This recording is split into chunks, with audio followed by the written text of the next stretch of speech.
Hello বন্ধুরা, তো এখন বাজে বেলা ওই 11:30 মতো। তো এখন থেকে আমি একটা নতুন ব্লগ শুরু করছি। এখন দেখছো এই যে রেডি হয়ে নিয়েছি, তো এখন যাচ্ছি, গাড়ি যাচ্ছে প্রচুর। তো এখন যাচ্ছি মেয়েকে আনতে দিদির বাড়িতে। আসলে মেয়ে আসবে, মেয়ে সামনের মাসে যেহেতু পরীক্ষা শুরু হবে, তো ওই জন্য সময় পাবে না পুজোর শপিং করার, যার জন্য গড়িয়াহাটে আসবে, কিছু শপিং করার আছে ওর। তো সেই জন্য ওকে আনতে যাচ্ছি হাওড়া। ও বাড়ি থেকে ট্রেনে করে একাই আসবে, ট্রেনে উঠে গেছে, আমাকে ফোন করলো। আমি এবার এখান থেকে বাস ধরবো, হাওড়ায় দাঁড়াবো, ওখান থেকে ওকে রিসিভ করে তারপর নিয়ে আসবো। তো বিকেলবেলা দিকে যাবো একটু গড়িয়াহাটে, তো ওর জন্যই কেনাকাটা করতে। যাই হোক, তো চলো, তো এখন থেকে আমি ব্লগটা শুরু করলাম, কন্টিনিউ তোমরা দেখতে থাকো। প্রচুর রোদ উঠেছে আজকে রাস্তায়, দেখা যাচ্ছে গাড়ি, প্রচুর রোদ। তো আশা করি তোমাদের ভিডিওটা ভালো লাগবে, পুরোটা তোমরা দেখতে থাকো। তো এখন যাই, বাসটা আগে ধরি, তারপর আবার তোমাদের বলছি কোথায় কী করছি না।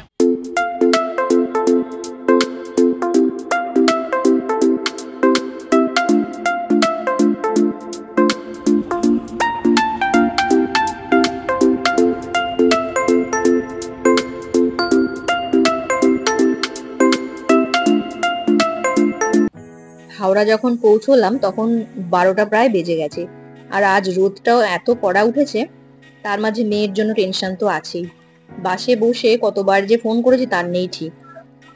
যাই হোক, ওর ট্রেন হাওড়া পৌঁছবার আগেই আমি পৌঁছে গেছি। এবার ওর ক্লাস 12 হলো, এরপর তো কলেজ। এবার তো একা একাই যাতায়াত করতে হবে, তাই একটু একা রাস্তা চলাটাও শেখা দরকার, তাই না? কিন্তু তাও মায়ের মন তো বারবার মনে হচ্ছিল যে ঠিক ট্রেনে উঠলো তো ঠিকভাবে নামতে পারবে তো। জানি পারবে, তবুও এটা বারবার মনে হচ্ছিল। স্টেশনের ভেতরে ঢুকে আমি তো এই নিচটায় ওয়েট করছিলাম, আর এক পাশে দাঁড়িয়েই এত লোকের ভিড়গুলো দেখছি। আমি তো ভাবছিলাম এই এত ভিড়ে ওকে খুঁজে পেলে হয়। কিছুক্ষণ দাঁড়িয়ে থাকার পর মেয়ে ফোন করে বলল, মা আমি হাওড়া স্টেশনে পৌঁছে গেছি।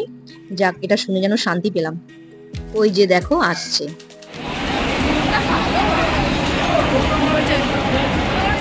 গরমে তো নাজেহাল অবস্থা। স্টেশন থেকে বেরিয়েই আগে বললো, মা একটা ঠান্ডা জল কেন, আগে খাই তারপর যাব।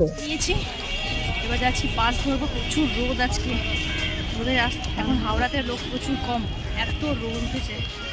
তারপরে আগে বাসটা ধরি।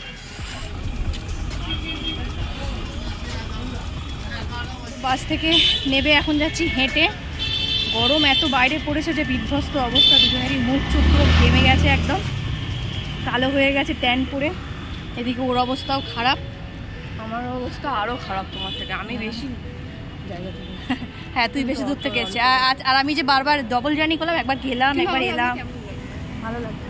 এই তো এটা হচ্ছে ওর আউটফিট আজকে ও একা একা এসছে, এই প্রথম বাড়ি থেকে ট্রেনে করে ওর একা একা যাত্রা আর কি। একা একা ঠিকঠাকই এসেছিলাম, আমি স্টেশন থেকে ওকে নিয়ে এলাম, তোমার তো দেখালাম। তো এখন যাই, মেঘ করে এসছে, এখন রোদটা একটু কম আছে, মনে হচ্ছে বৃষ্টি হতে পারে।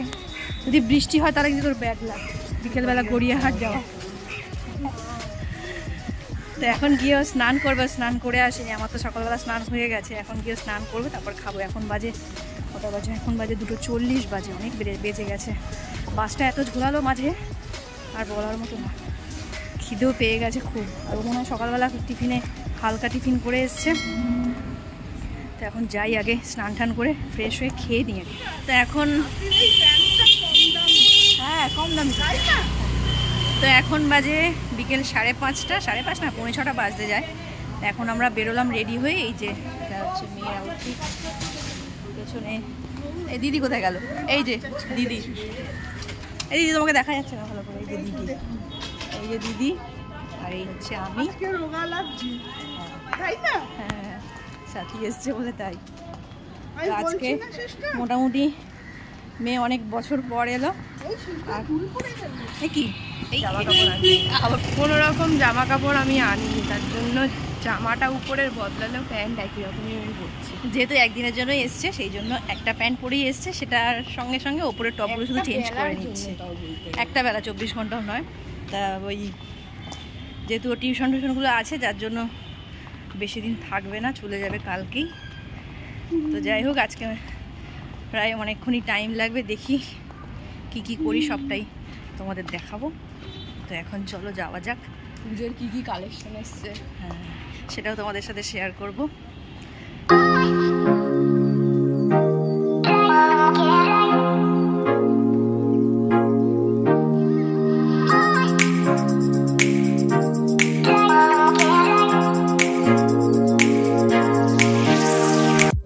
গড়িয়াহাট পৌঁছেই প্রথমে ঢুকলাম বাজার কলকাতায়।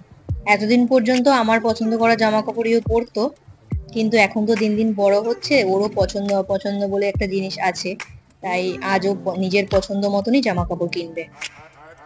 আর আমরা যখন গেছিলাম গড়িয়াহাটে তখন ছিল আগস্ট মাস, সেই সময় খুব একটা বেশি ভিড় ছিল না। সাথী তো প্রথমে ঢুকেই কিছু টপস আর শর্টস দেখছিল, প্রায় অনেকগুলোই জামা কাপড় চুজ করে নিয়ে ট্রায়াল রুমে ঢুকলো। শেষমেশ 4টে ড্রেস ওখান থেকে নেওয়া হয়েছিল, আর সবটাই কিন্তু ওর জমানো টাকা দিয়েই কিনেছিল। তার মধ্যে আমি 2-1টা ড্রেসের টাকা দিয়েছিলাম। সেখান থেকে বেরিয়ে ফুটপাথের এই যে দোকানগুলো, সেগুলো দেখতে দেখতে যাচ্ছিলাম।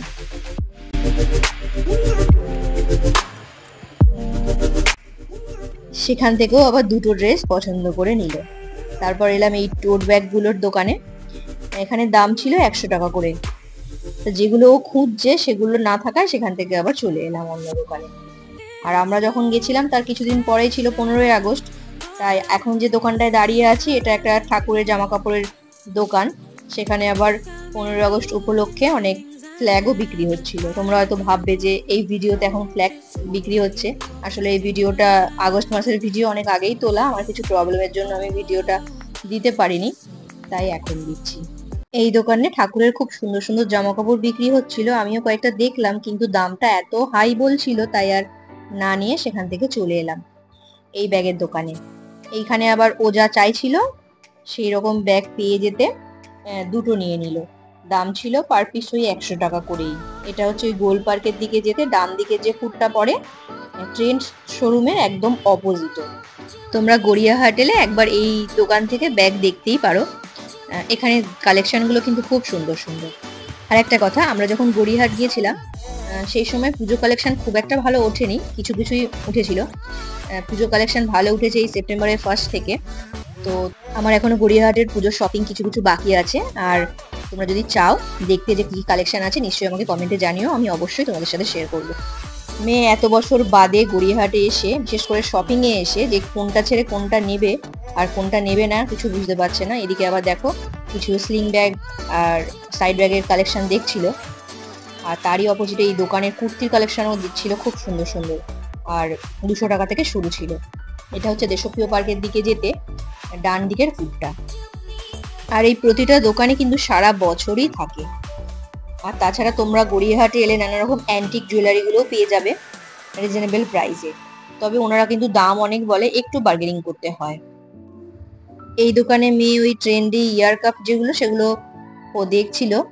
এখানে ওর দাম বলেছিল 150 টাকা, কিন্তু শেষমেশ একটু দাম দর করে 100 টাকায় নিয়েছিলাম। আর গড়িয়াহাটে এলে খাদিমসের অপোজিটে যে কুর্তির দোকানটা আছে, ওখানে কিন্তু তোমরা অনেক সুন্দর সুন্দর কালেকশন পেয়ে যাবে।